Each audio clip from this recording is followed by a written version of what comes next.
One phenomenon that is very frequently connected with psychoanalysis in popular media, among patients, among professionals, and that can also be a sign of resistance, is silence. And the role and position of silence in psychoanalysis is very special, very important, and it is completely the opposite for the patient and for the analyst. When it comes to the patient, from the very beginning, the patient is instructed to say whatever comes to his or her mind.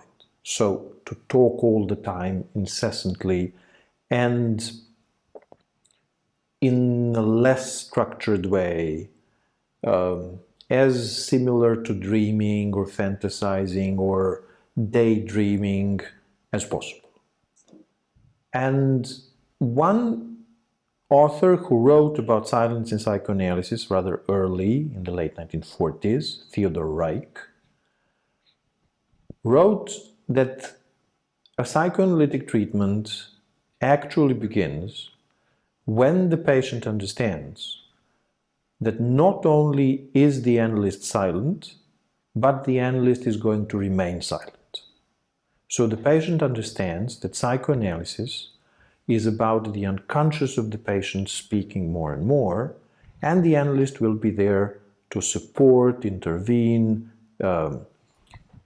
describe, explain, anything like that. So, in the beginning, analysts thought that whenever the patient is silent, that is a sign of resistance.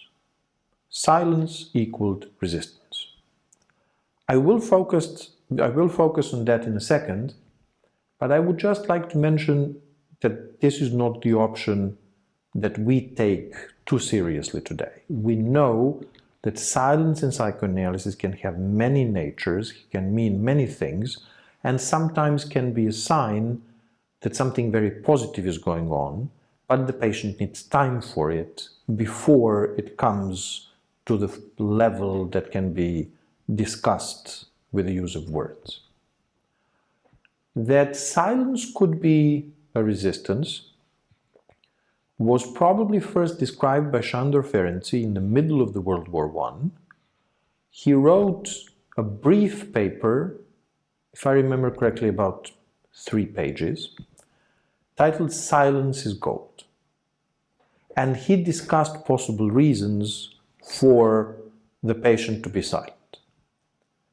The patient comes to the session, will later on pay for the session, and out of the 50 minutes can be silent for 1 or 5 or even 50. Why would someone do that? Ferenczi's idea was that the reason for this was resistance, coming, so to say, from early childhood, and then this was a form of anal stubbornness, that this resembled a child who who opposes parents by not producing, by not peeing or defecating. Over the years, over the decades, there were many descriptions of patients like this, of what to do, how to approach this.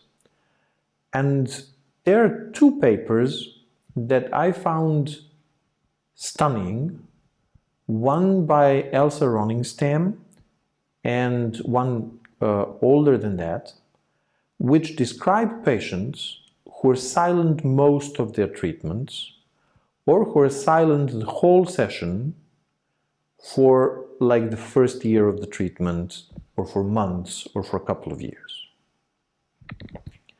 This, I believe, poses an even bigger question when silence becomes like the major part, at least of what you can on the surface observe in the analysis.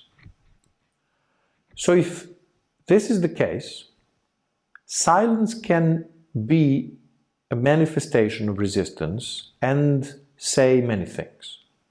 For instance, the patient is just about to figure something out, and this feels so anxiety-provoking that the patient will rather remain silent than say something about that.